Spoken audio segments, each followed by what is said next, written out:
सबसे पहले इस्तकबाल है आपका हमारे आज की इस खास वीडियो में।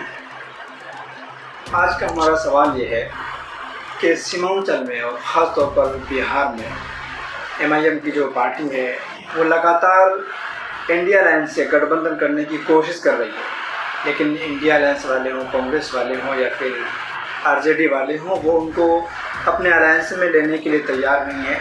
इस वजह से ख़ास तौर पर मुसलमानों का जो वोट है वो बिखरने का एक अंदेशा है। तो क्या किया जाए, उनको गठबंधन में लिए या फिर ना लें, और अगर नहीं लेते हैं गठबंधन में तो क्या कांग्रेस को या RJD को इससे फ़ायदा पहुंचने वाला है?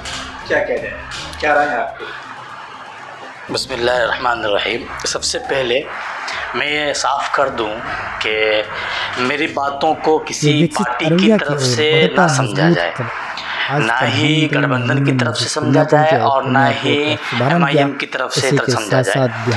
मैं बस महज अपनी बात पेश करता हूँ और मैं समझता हूँ कि आप मुझसे ये उम्मीद भी ना रखें कि मैं किसी की तरफ से बात करूँगा, क्योंकि एज अ मीडिया पर्सन आपको ये शोभा भी नहीं देता है। तो सबसे पहली बात जो आपने मुझसे कही कि आखिरी गठबंधन की कोशिश हो रही है और बार बार कोशिश हो रही है, सबसे पहले बात पहुँचाई गई, उसके बाद लेटर पैड के ज़रिए बात का खुला खत लिखा गया बात राहुल गांधी के हक़ में, और उसके बाद बाज़ाब्ता अब सिर्फ 6 सीट की मांग करते हुए जनाब अख्तरुल इमान साहब ने फिर से अपील की है।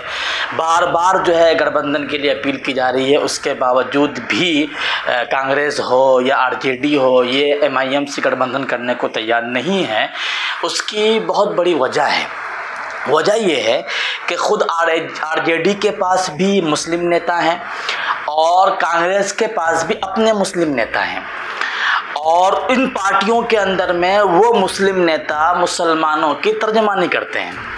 अगर ये MIM से गठबंधन कर लेते हैं तो MIM सरापा मुस्लिम तर्जमान है, जिसकी वजह से इनके जो अपने नेता हैं उनका कद घट जाएगा और लोग तर्जमान के तौर पर MIM को देखेंगे।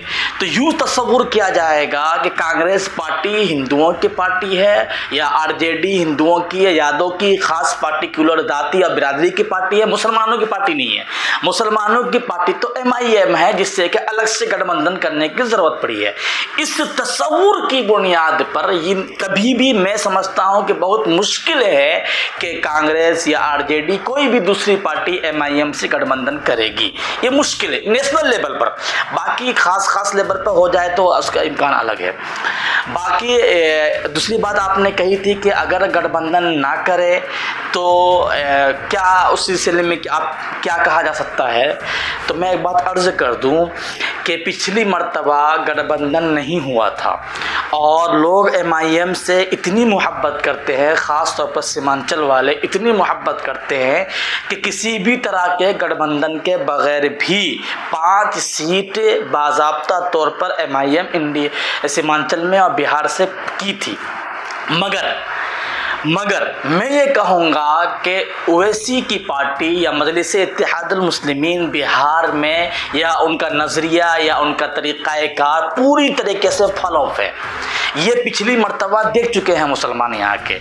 इनका जो इनकी जो लाहे अमल है, जो ये अपना तरीक़ाकार तैयार करते हैं, इसमें बहुत बड़ा झोल है, बहुत बड़ी गलती ये करते हैं। पिछली मर्तबा इसका नुकसान तमाम मुसलमानों ने उठाया था। क्या था कि इन्होंने टिकट दिया है दूसरे पार्टी के लोगों को। अब आपने जब दूसरे कार्यकर्ताओं को या दूसरे पार्टी के मुमताज़ लोगों को आपने टिकट दिया है तो उन्हें आदत है दूसरे पार्टी के अंदाज की, ये आपके तरीक़ाकार पर नहीं चल सकते। इसी वजह से अख्तरुल ईमान के अलावा जो कि यहाँ के प्रदेश अध्यक्ष हैं, उनके अलावा जितने भी लोग हैं वो सारे के सारे ने पार्टी छोड़ करके RJD को ज्वाइन किया।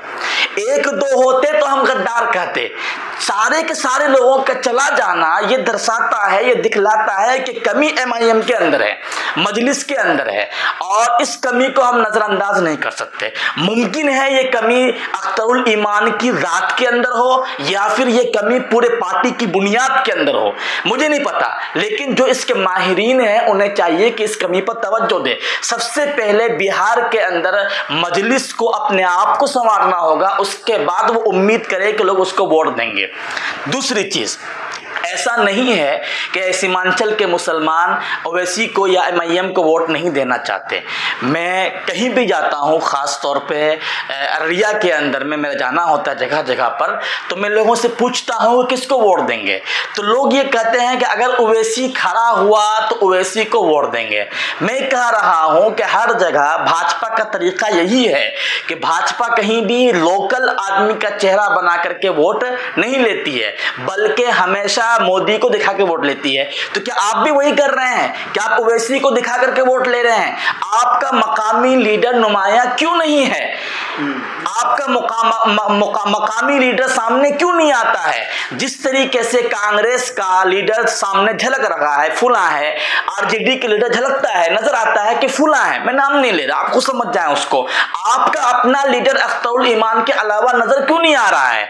और यहां से जो उम्मीदवार हैं अररिया से, जो बज़ाहिर मुझे लग रहा है कि राशिद अनवर साहब हैं, डॉक्टर राशिद साहब हैं, और अल्लाह करे कि उन्हें टिकट मिल जाए, बहुत मेहनत भी कर रहे हैं, मगर क्या वजह है राशिद अनवर साहब के अंदर कि वो भी जगह, खासकर रजोखर का इलाका कितना बड़ा इलाका है, वहां नहीं जा रहे हैं? उनका बाप तो वहां पे जलसा होना चाहिए। एक तो मैं ये कहूंगा कि ऊपर से, यानी MIM की जो नेशनल लेवल पे, ऑल इंडिया लेवल पे जो ऊपर की जो मरकज है, मरकज से लोकल में कोई सपोर्ट नहीं है। अख्तरुल ईमान साहब अपने तरीकाए कार में, अपने लाहे अमल में पूरी तरीके से फेल हैं। लोग चाह रहे हैं ओवैसी की बुनियाद पर, आपकी बुनियाद पर नहीं चाह रहे लोग। ओवैसी की वजह से MIM को चाहते हैं। आप ये मकामी लीडर है, उसकी कोई हैसियत यहाँ पे नहीं है, यही तो मतलब होगा इसका। और जिसकी थोड़ी सी हैसियत बनती है तो आप उसको वोट नहीं, आप उसको टिकट नहीं देते। अब जब टिकट नहीं देते, किसी तरह की आर्थिक आप उसको सपोर्ट नहीं करते, तो बेचारा करेगा क्या? कहां जाएगा वो? अपने बलबूते पर जहां वो जा भी सकता है, तो कुछ ऐसी डिमोटिवेट वाली या डिमोनेशन वाली बातें, हौसला पस्ती वाली बातें ऊपर से आती हैं कि मकामी और लोकल लीडर इसको आगे बढ़ाने पीछे हट जाता है। तो आवाम तो चाहती है वोट देना, लेकिन जो क़ियादत है बिहार के अंदर में, वो बिल्कुल ही कमजोर है। जब तक क़ियादत में सुधार नहीं आता है, खास तौर पर अख्तरुल ईमान को बदलिए, अख्तरुल ईमान के अलावा आप किसी और को प्रदेश अध्यक्ष बनाइए, और एक हिंदुस्तान की पार्टी समझ करके, हिंदुस्तान की, कोई हिंदुस्तान एक लोकतंत्र देश है, उसकी पार्टी जहां हिंदू मुसलमान सब हैं, ऐसी पार्टी को देख करके आप इसको चलाइएगा। तो मुझे लगता है कि गठबंधन वाले भी आगे बढ़ेंगे। अगर गठबंधन वाले आपको, कांग्रेस आपसे गठबंधन नहीं करती है, RJD आपसे गठबंधन नहीं करती है, इंशाअल्लाह अगर आपके अंदर सुधार होगा, मुसलमान इतने पक्की, इतने मोहब्बत करने वाले हैं कि अगर आपका लीडर नीचे उतर जाए तो सबसे बगैर गठबंधन के भी आपको सीट आएगी इंशाअल्लाह। तो मैं किसी की तरफ से नहीं बोल रहा हूं, जो कमियां मुझे नजर आ रही हैं वो मैंने आपके सामने कर दी। मौलाना, बहुत अच्छी बात आपने कही है। हम ये जानना चाहते हैं कि यहाँ के खास तौर पर सीमांचल के जो लोग हैं, मुस्लिम वोट यहाँ पर काफ़ी है, तो ये लोग काफ़ी तजब्जुब में पड़े हुए हैं, शक में पड़े हुए हैं कि हम किधर जाएं, फैसला करना मुश्किल है। तो अभी तो इलेक्शन दूर है, लेकिन मैं ये चाहूँगा कि कुछ लोगों का जहन बने कि लोग अपने लिए अच्छा नेता चुनें या फिर अच्छी पार्टी।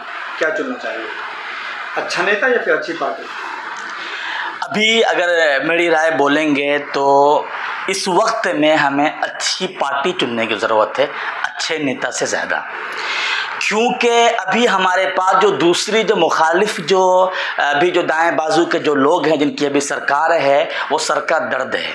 तो अभी नेता से ज़्यादा पार्टी की ज़रूरत है, क्योंकि बिहार है, बिहार के बाद फिर नेशनल लेवल पर हमें वहाँ भी हमें काम करना है।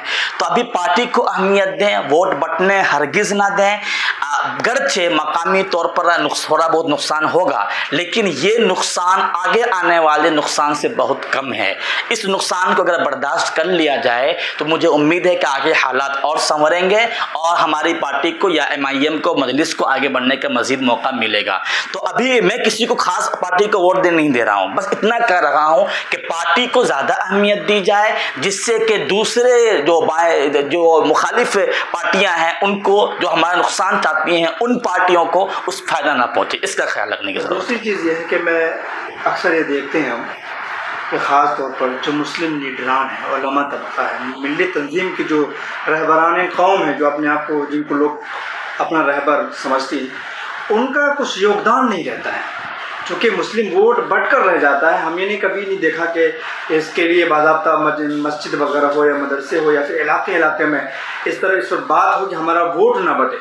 इस पर आप क्या कहेंगे? 2025 में जो चुनाव है, क्या इस पर खास तवज्जो होनी चाहिए? देखिए, ऐसा नहीं है। माशाल्लाह पिछली मर्तबा जो राज्यसभा का जो चुनाव हुआ है उसके अंदर देखा गया है कि काफ़ी समझदारी के साथ वोट को बंटने से रोका गया है। इसीलिए वोट जिहाद जैसे अल्फाज भी हमें सुनने को मिले होंगे मुखालिफ की तरफ से और नफरती चिंटुओं की तरफ से, हमने सुना था। मेहनत की जा रही है और उस तरह की मेहनत हमें लोकल तो पर भी ज़रूरी है, हमें बेदारी लाने की ज़रूरत है, क्योंकि इससे हमारा भविष्य मुतय्यन होने वाला है।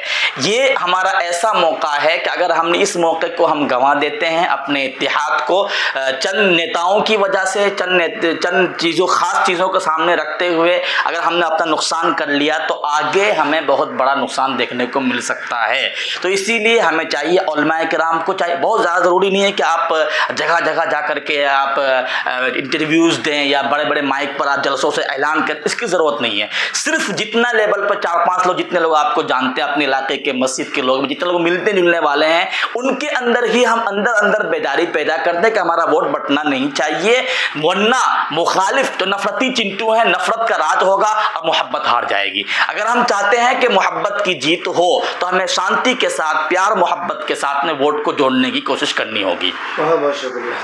जज़ाकल्लाह।